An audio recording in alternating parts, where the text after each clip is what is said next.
SSF Wisdom Hadith Class 103 عن ابن عباس وعمران بن الحسين رضي الله تعالى عنهم عن النبي صلى الله عليه وسلم قال اطلعت في الجنة فرأيت أكثر أهلها الفقراء واطلعت في النار فرأيت أكثر أهلها النساء. ബഹുമാനപ്പെട്ട ഇമാം ബുഖാരി, ഇമാം മുസ്ലിം റളിയല്ലാഹു തആല അൻഹുമ അടക്കമുള്ള പണ്ഡിതന്മാർ റിപ്പോർട്ട് ചെയ്യുന്ന ഹദീസ്. ഹബീബ് മുഹമ്മദ് റസൂലുള്ളാഹി സ്വല്ലല്ലാഹു അലൈഹി വസല്ലമ തങ്ങൾ പറയുന്നു, ഇത്തലഅതു ഫിൽ ജന്നതി, ഞാൻ സ്വർഗത്തിൽ ഒന്ന് വീക്ഷിച്ചു, സ്വർഗത്തെ ഞാൻ ഒന്ന് വീക്ഷിച്ചു. ഫറഅയ്തു അക്സറ അഹ്ലിഹാ അൽ ഫുഖറാ, ആ സമയത്ത് സ്വർഗാവകാശികളിൽ കൂടുതലും ഞാൻ കണ്ടത് ദരിദ്രരെയാണ്, ദരിദ്രരായ ആളുകൾ, അവരെയാണ് ഞാൻ സ്വർഗത്തിൽ കൂടുതലും കണ്ടത്. വത്തലഅതു ഫിന്നാരി, നരകത്തിൽ ഞാനൊന്ന് വീക്ഷിച്ചു. ഫറഅയ്തു അക്സറ അഹ്ലിഹാ അന്നിസാ, ആ നരകാവകാശികളിൽ കൂടുതലും ഞാൻ കണ്ടത് സ്ത്രീകളെയാണ്. അല്ലാഹുവിന്റെ ഹബീബ് സല്ലല്ലാഹു അലൈഹി വസല്ലമ തങ്ങൾ ഈ ഹദീസിലൂടെ നമ്മെ ബോധ്യപ്പെടുത്തുന്നത് സ്വർഗാവകാശികളിൽ കൂടുതലും ദരിദ്രന്മാരെയാണ് കണ്ടത് എന്ന് പറയുമ്പോൾ, ദരിദ്രരായ ആളുകളെയാണ് കണ്ടത് എന്ന് പറയുമ്പോൾ, ദാരിദ്ര്യമാണ് അവരെ സ്വർഗത്തിൽ പ്രവേശിപ്പിച്ചത് എന്ന് തെറ്റിദ്ധരിക്കരുത്. ദാരിദ്ര്യം ഒരിക്കലും സ്വർഗത്തിൽ കടക്കാനുള്ള കാരണം അല്ല. ദരിദ്രരാണെങ്കിലും സാമ്പത്തിക ശേഷിയുള്ളവരാണെങ്കിലും അള്ളാഹുവിനെ അനുസരിച്ച് ജീവിച്ചാൽ മാത്രമേ സ്വർഗത്തിൽ പ്രവേശിക്കാൻ കഴിയുകയുള്ളൂ. പിന്നെ ഈ പറഞ്ഞതിന്റെ താല്പര്യം, ദാരിദ്ര്യമുണ്ടാകുമ്പോൾ തെറ്റുകൾക്കുള്ള സാധ്യതകൾ കുറവാണ്, അവർ തെറ്റിലേക്ക് പോകാനുള്ള സാധ്യതകൾ കുറവാണ്. അതുകൊണ്ട് തന്നെ ഒരു തഖ്വയോടുകൂടി ജീവിക്കാനുള്ള അവസരങ്ങളുണ്ട്. അതുകൊണ്ട് അവർക്ക് കൂടുതൽ അള്ളാഹുവിലേക്ക് അടുക്കാൻ കഴിയും.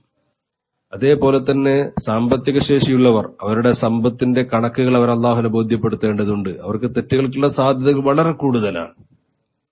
സമ്പത്തുണ്ടാക്കുമ്പോൾ തെറ്റ് ചെയ്യുന്നവർ, സമ്പത്ത് കിട്ടിയതിനു ശേഷം ആ സമ്പത്ത് ചെലവഴിക്കുന്നതിൽ തെറ്റ് ചെയ്യുന്നവർ, ഇങ്ങനെ തെറ്റുകളുടെ ഒരു പരമ്പര തന്നെ വരാനുള്ള സാധ്യതകൾ നിലനിൽക്കുന്നത് കൊണ്ട് തന്നെ സാമ്പത്തിക ശേഷിയുള്ളവർ സ്വർഗത്തിൽ പ്രവേശിക്കാൻ ഒരുപാട് കടമ്പകൾ കടക്കേണ്ടതുണ്ട്. തഖ്വയോടുകൂടെ ജീവിച്ച് സമ്പത്ത് യഥാക്രമം ചെലവഴിച്ചാൽ എന്തായാലും മുതലാളിമാരും സ്വർഗത്തിൽ പ്രവേശിക്കും. ദരിദ്രരായ ആളുകൾ അവർ അള്ളാഹുവിന് തഖ്വ ചെയ്ത് ജീവിക്കാനുള്ള അവസരങ്ങൾ അവർക്കുണ്ട്. അതവർ ഉപയോഗപ്പെടുത്തിയാൽ സ്വർഗത്തിൽ പ്രവേശിക്കാൻ അവർക്ക് കഴിയും. തഖ്വയില്ലാതെ ദരിദ്രന്മാര് ജീവിച്ചാൽ അവരൊരിക്കലും സ്വർഗത്തിൽ പ്രവേശിക്കില്ല എന്ന് നമുക്ക് മറ്റു ഹദീസുകളിൽ നിന്നൊക്കെ പഠിച്ചിട്ടുണ്ട്. പിന്നെ നരകാവകാശികളിൽ കൂടുതലും സ്ത്രീകളെയാണ് കണ്ടത് എന്ന് ഹബീബ് സല്ലല്ലാഹു അലൈഹി വസല്ലം തങ്ങൾ പഠിപ്പിക്കുന്നു. ഇവിടെ നാം ചിന്തിക്കേണ്ടത്, സ്ത്രീകളും പുരുഷന്മാരും അള്ളാഹുവിന് തഖ്വയോടുകൂടെ ജീവിച്ചാൽ സ്വർഗത്തിൽ കടക്കും, അല്ലെങ്കിൽ നരകത്തിൽ പ്രവേശിക്കും. എന്നാൽ സ്ത്രീകളെ കൂടുതൽ കാണുന്നു എന്ന് പറയാൻ കാരണം അവരിൽ തെറ്റുകൾ വളരെ കൂടുതലാണ്. തെറ്റുകൾ, നിയമം ലംഘിക്കുന്നതിൽ സ്ത്രീകൾ ഒരു പടി മുന്നിലാണ് പുരുഷന്മാരെ അപേക്ഷിച്ച്. കാരണം വസ്ത്രധാരണത്തിന്റെ വിഷയത്തിലാണെങ്കിലും, നിസ്കാരം ഖളാ ആക്കുന്ന വിഷയത്തിലാണെങ്കിലും, ഗീബത്ത് നമീമത്ത് പറയുന്ന വിഷയത്തിലാണെങ്കിലും പുരുഷന്മാരെ അപേക്ഷിച്ച് സ്ത്രീകൾ മുന്നിലാണ്. ഇത് പറയുമ്പോൾ സ്വാഭാവികമായും ചില സ്ത്രീകൾ ചിന്തിക്കുന്നുണ്ടാകും, സ്ത്രീകളെക്കാൾ കൂടുതൽ നിസ്കാരം ഖളാ ആക്കുന്ന വിഷയത്തിൽ പുരുഷന്മാരാണെന്ന്. അത് ആ പറയുന്ന സ്ത്രീകൾ തന്നെ ഒരു പക്ഷേ ളുഹ്ർ നിസ്കാരം അസറിലേക്ക് പിന്തിക്കുന്നവരാണ് കൂടുതലും. വീട്ടിലെ ജോലി തിരക്ക് കഴിഞ്ഞ് അസറിന്റെ സമയമാകുമ്പോഴേക്ക് കുളിച്ച് വുളു എടുത്ത് നിസ്കരിക്കാൻ കയറുന്ന സ്ത്രീകളെ ധാരാളം നാം കാണാറുണ്ട്.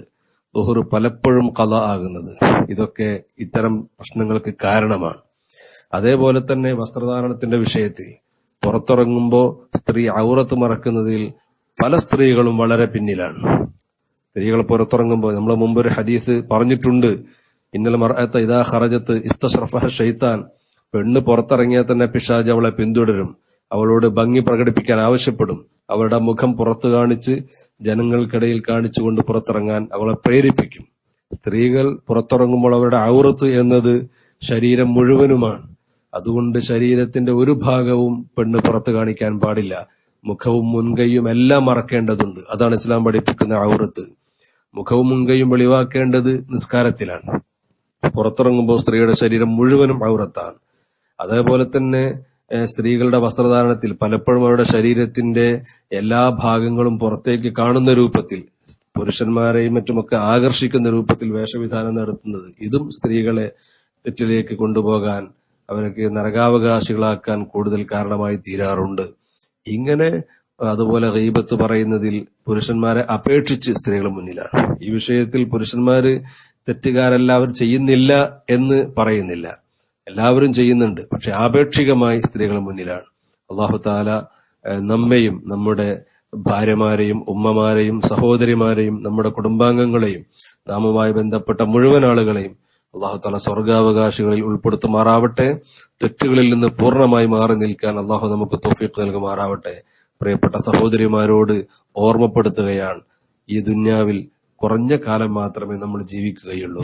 ആ ജീവിതം അല്ലാഹു ഇഷ്ടപ്പെട്ട ജീവിതമാക്കി മാറ്റിയെടുക്കാൻ നാം ശ്രമിക്കുക.